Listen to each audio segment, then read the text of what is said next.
You stand naked in the wind. The air bites at your skin. Your body shivers involuntarily. You are completely exposed to the elements. Why did you first cover up? It was not about shame. Modesty is a modern invention. Your ancient ancestors did not care about hiding their bodies from each other. They cared about freezing to death in a world that was rapidly growing colder.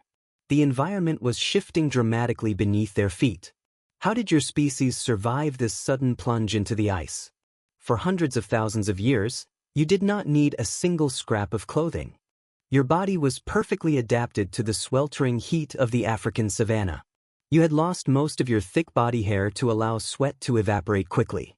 This biological cooling system made you the greatest endurance runner on the planet. You could chase prey for miles under the scorching sun without overheating. But this incredible evolutionary advantage became a fatal flaw when you started moving north. The world was changing.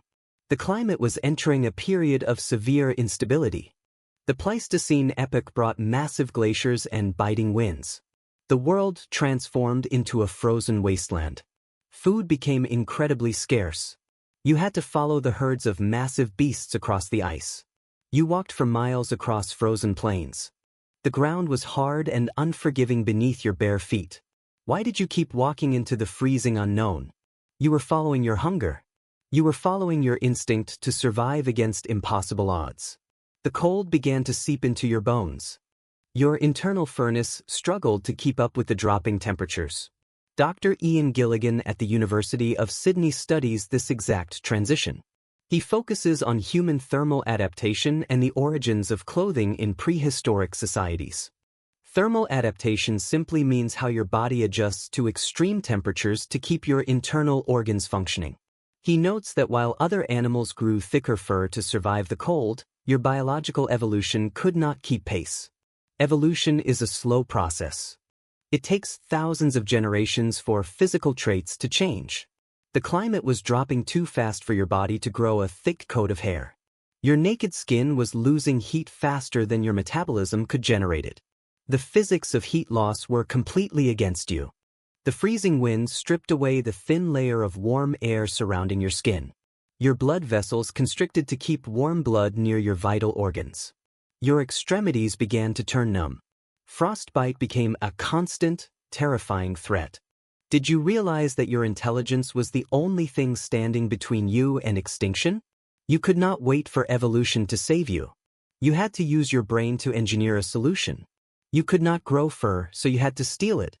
You began hunting massive beasts not just for their meat, but for their skins. You watched the wolves and the bears. You saw how their thick coats protected them from the biting wind. You realized that you could take that protection for yourself. You tracked a massive herbivore through the snow. You brought it down with sharpened wooden spears. You butchered the animal to feed your starving tribe. But you did not leave the skin behind. You recognized its value as a barrier against the cold. How did you turn a bloody animal skin into a piece of clothing? It was a grueling, labor-intensive process. You laid the raw hide out on the freezing ground. You took a sharp piece of flint. You began to scrape away the fat and the muscle tissue from the inside of the skin. It took hours of backbreaking work. Your hands ached from the effort.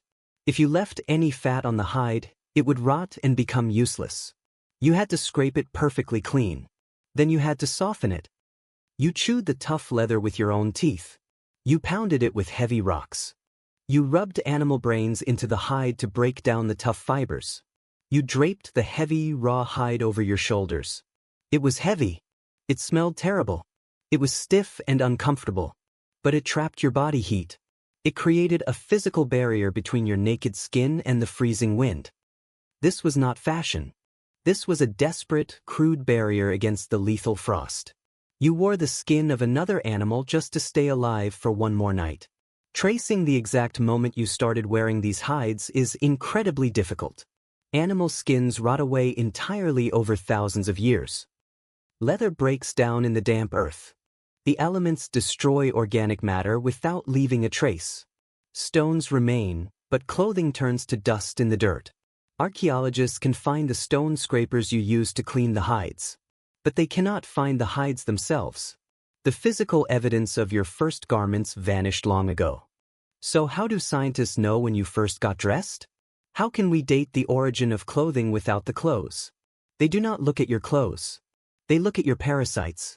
This is where the story takes a fascinating turn.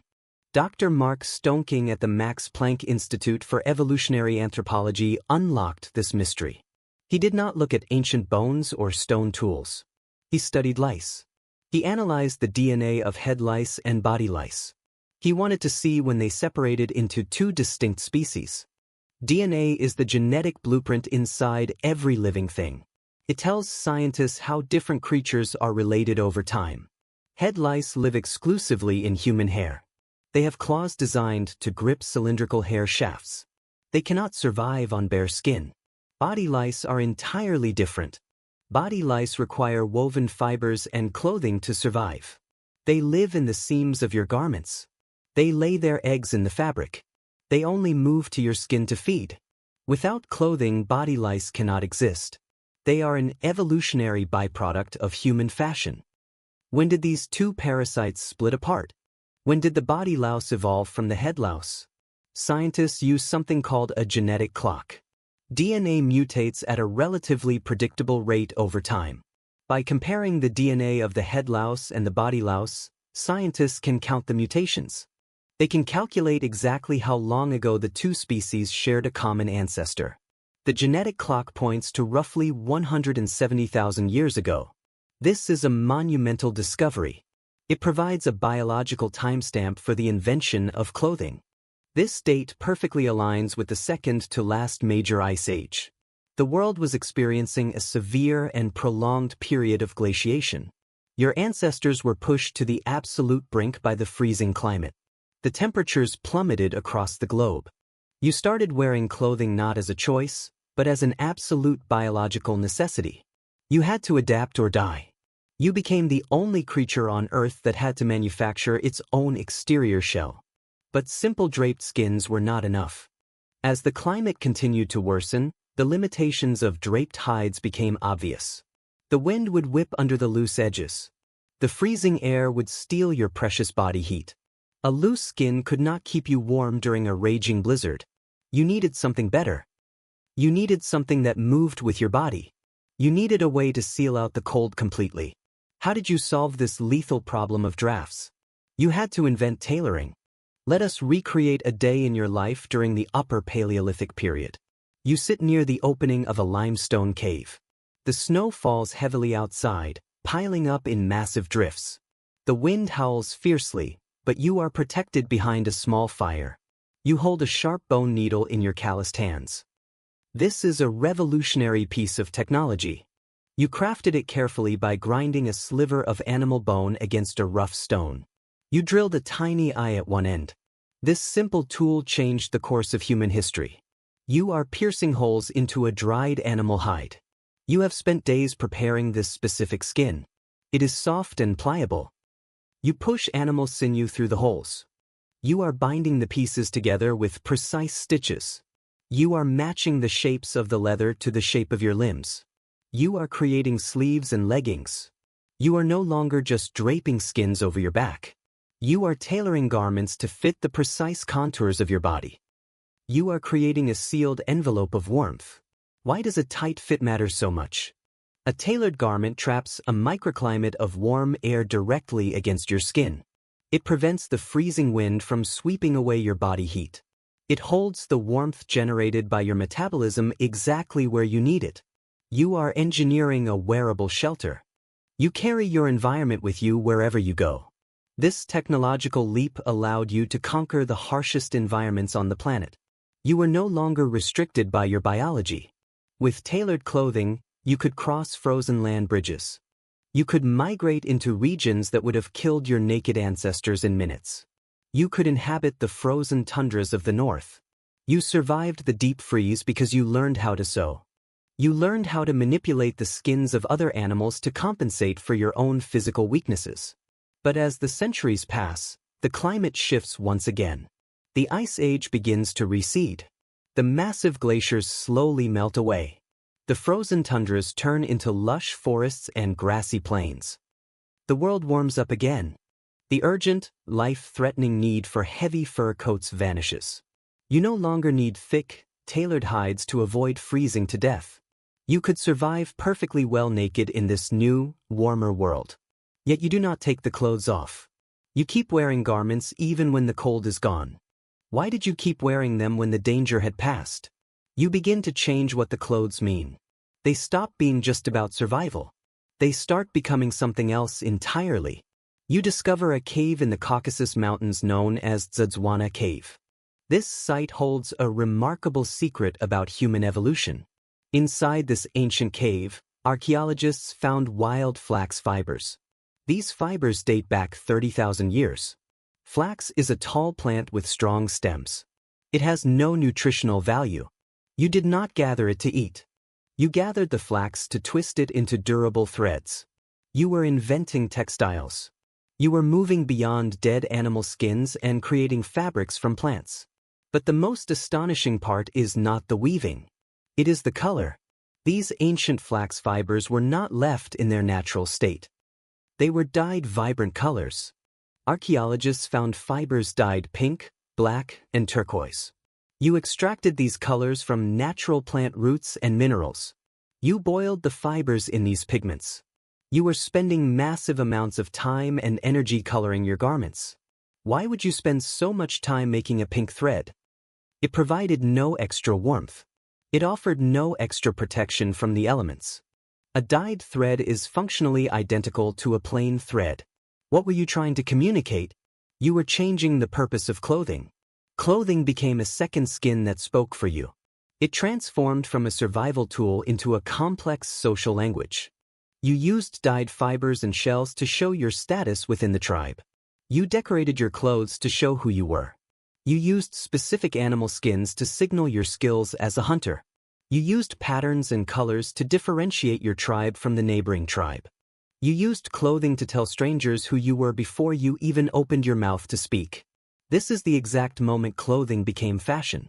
It became a way to signal your identity, your wealth, and your place in the world. Are you beginning to see the modern world taking shape in these ancient caves? You created a visual hierarchy. The best hunters wore the most dangerous skins. The most respected elders wore the most elaborately dyed woven garments. You traded beads and shells across vast distances just to sew them onto your clothes. You spent hours sitting by the fire, embroidering intricate patterns into your leather tunics. You cared about how you looked. You cared about the message your clothes sent to the people around you. You used clothing to build human society. Here is the most counterintuitive part of your evolutionary journey. Wearing clothes actually made your body weaker. Think about what happened to your physical resilience. By relying on artificial insulation, you lost the biological ability to withstand cold temperatures.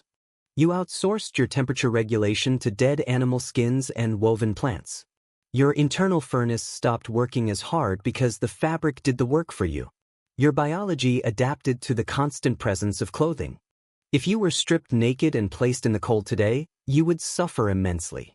Your ancient ancestors before the Ice Age would have survived much longer.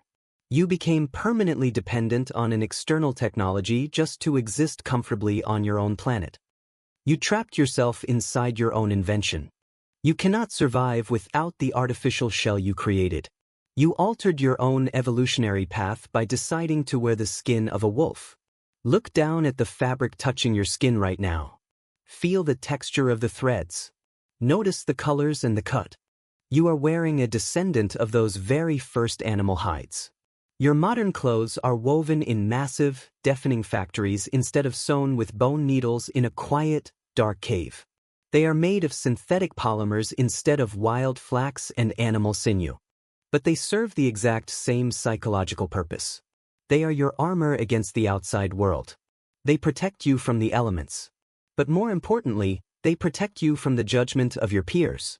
They hide your physical vulnerabilities and project your chosen identity to the tribe around you. You dress to show your profession, your status, your subculture. You dress to fit in or to stand out. You use fabric to tell the world who you are. You hide yourself in fabric because, underneath it all, you are still standing naked in the wind.